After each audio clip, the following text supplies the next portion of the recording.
Thank you, Chairman. And my name is Naoya KINOTA from Hokkaido University.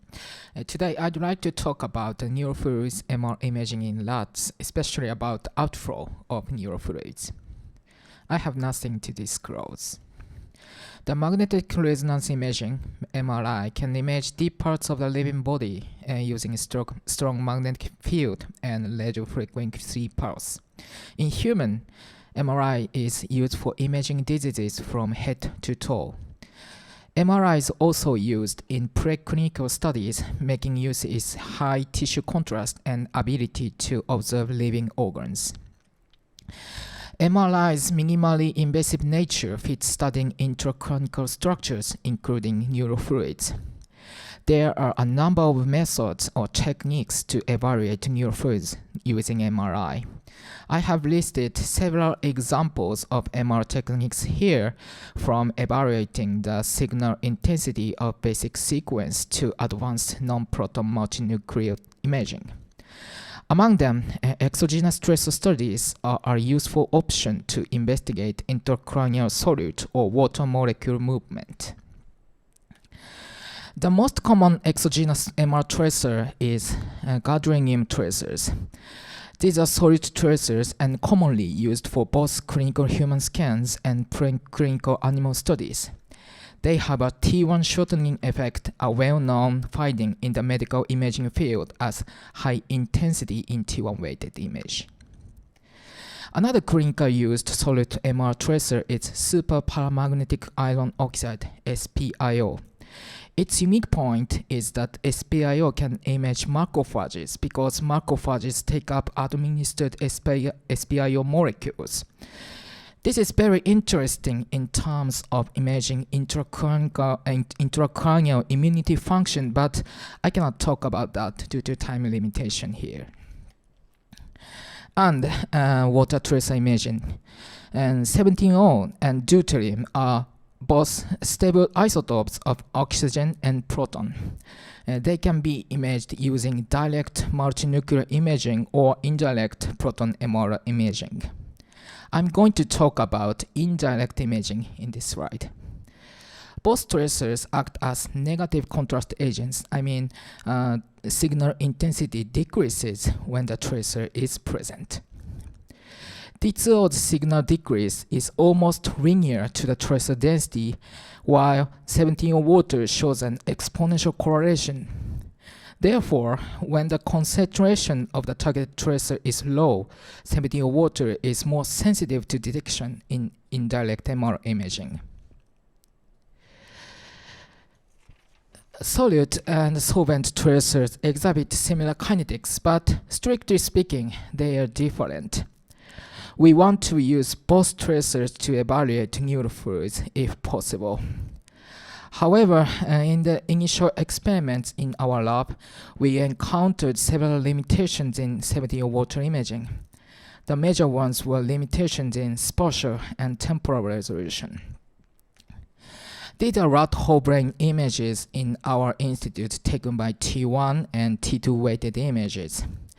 T1 weighted images can be taken in about 3 minutes, while T2 weighted images takes longer time to take with high SNR and high signal stability.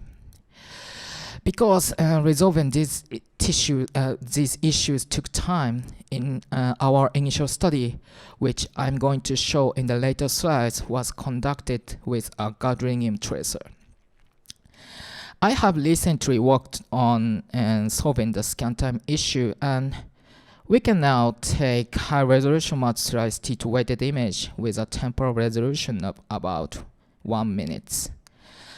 This scheme is in progress, and I hope to be able to share it in the near future. In the next slide, I'd like to show the MR equipment that we use. Unfortunately, we don't have a preclinical small bore scanner in our institute. Instead, the scanner we are using is a 3 Tesla human scanner. We are not using a clinical scanner in the university hospital, but one in a building of the School of Medicine. Combining a 3 Tesla scanner with custom-made receiver coils achieves high-resolution rat brain MRI. Although there are some technical or hardware limitations, we can achieve a resolution high enough to segment CFS space or brain structures within a reasonable scan time. And we can use sequences or complex reconstruction schemes that are used in human scans seamlessly in preclinical scans. Now we know the agents and MR equipment for the imaging the rat brain and using exogenous tracers.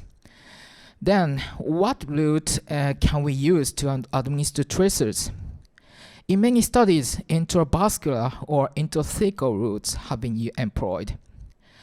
Intrathecal administration can image CSF dynamics and tracer migration from CSF into ISF or extracranial CSF drainage. And administration in the cisterna magna is a common route for cecal injection studies in rodents. The tracer administered in the cisterna magna travels to the rostral side, then migrates into nasal cavity. Subsequent extracranial outflow pathways cannot be visualized with our equipment, but in the Karada experiment, we can clearly observe Evans blue migration from the nasal cavity into nasopharyngeal tissue and then to deep cervical lymph nodes. Previous studies have also investigated this pathway, and a study using preclinical high-field MR scanner succeeded in visualizing nasopharyngeal to cervical lymphatic ducts after intraventricular gadolinium tracer administration. Another recent research from Nature is reporting detailed anatomy of nasopharyngeal lymphatics. So, what would happen if this flow were blocked at the downstream cervical level? Will there be any change in intracranial CSF or ISF flow? According to this question, we conducted an animal study. We established a cervical lymph node ligation rat model. By ligating the soft tissue cephalic side of DCLNs, CSF outflow into DCLN from cervical lymphatic ducts can be blocked. We combined this model with intrathecal gadolinium infusion MRI experiment. This slide shows the result of the experiment.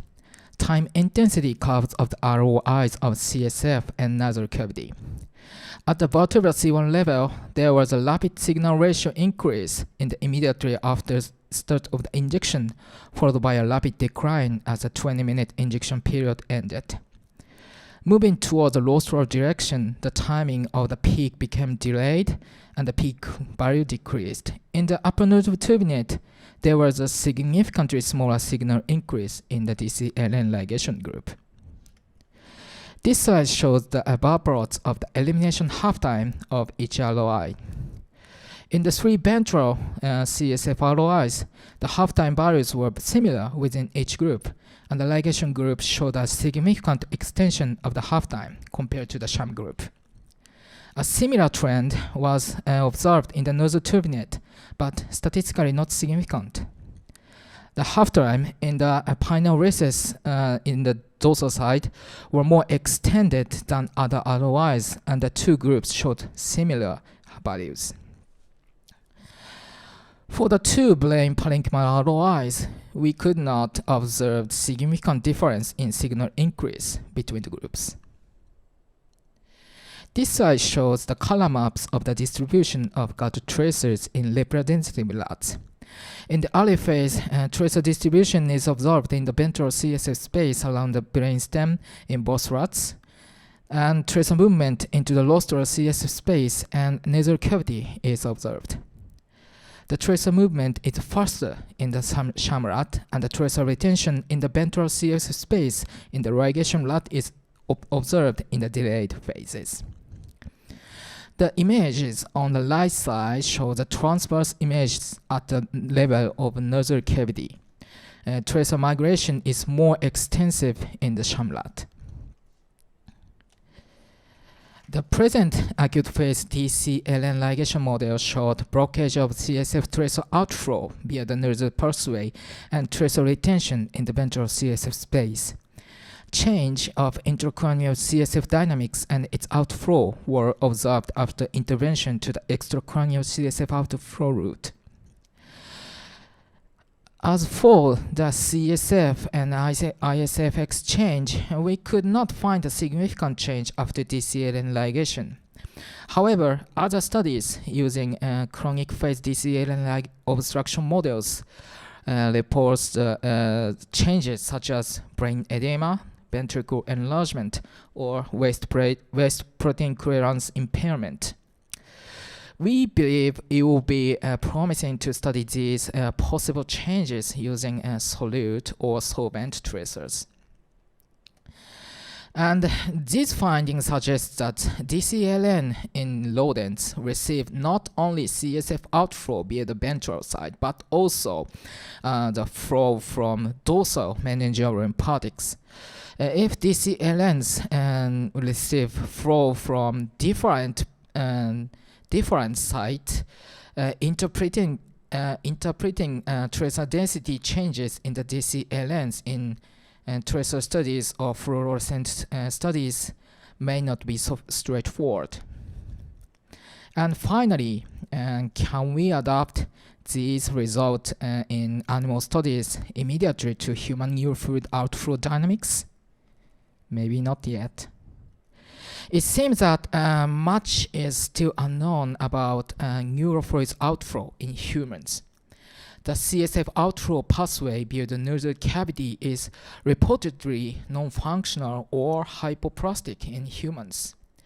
The CSF efflux pathway from the nasal cavity through the nasopharynx, which I showed in the previous slides, will likely be further studied in rodents, but these results may be it may be difficult to apply these results directly to humans.